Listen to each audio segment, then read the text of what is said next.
নমস্কার, Krishna lifestyle blog থেকে আমি কৃষ্ণা বলছি। আজকে দারুণ দারুণ কটা মেনু আমি বানিয়েছি দুপুরে খাওয়ার। তো প্রথমে দেখা যাক কি কি মেনু আছে। এটা হচ্ছে পুঁই শাক দিয়ে কাটা চচ্চড়ি, তেল কাটা, যেটা বিয়েবাড়ির পুঁই শাক দিয়ে তেল কাটা চচ্চড়ি। আচ্ছা, এটা হচ্ছে শুক্তো। এটাও বিয়েবাড়ি বা অন্নপ্রাশন বাড়িতে এটা মানে প্রথম পাতে এটা দেওয়া হয়।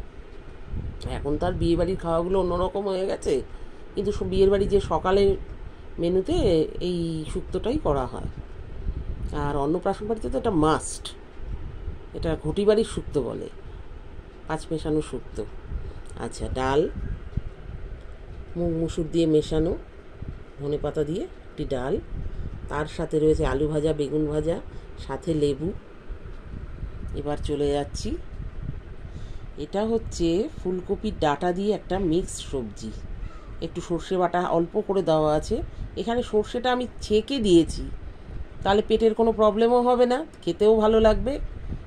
কিচ্ছু না, এর মধ্যে কোনো মশলাই পড়ে না, শুধু কাঁচা লঙ্কা দিয়ে সর্ষেটা বেটে নিতে হবে, কাঁচা লঙ্কা নুন দিয়ে সর্ষেটা বেটে নিতে হবে। আর যেমন পাঁচ মেশানো সবজিটা করে ঠিক সেভাবে বানিয়ে, একটু বড়ি অবশ্যই দেবেন, খেতে ভালো লাগবে। দিয়ে নামানোর সময় ওই সর্ষে দিয়ে সর্ষেটা ছেঁকে দেবেন, ছেঁকে দিয়ে তার উপর একটু কাঁচা সর্ষের তেল দিয়ে দেবেন, আর সাথে ধনে পাতা দিয়ে ভালো করে একটু নাড়াচাড়া করে বাস বন্ধ করে দেবেন। এবং গরম গরম ভাতে এই রান্নাগুলো খাবেন। যদিও আমার খেতে খেতে একটু দেরি হয়ে যায়, ভাত একটু ঠান্ডা হয়ে যায়, একটু ঠান্ডা, বিশেষ নয়।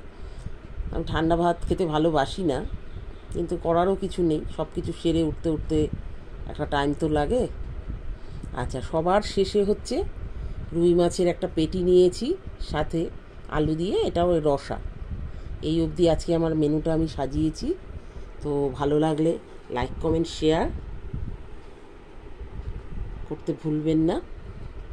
তো এই অবধি থাক, আমি এবার আমার খাওয়াটা শুরু করব। তাহলে আজকের মতো টাটা, বাই বাই।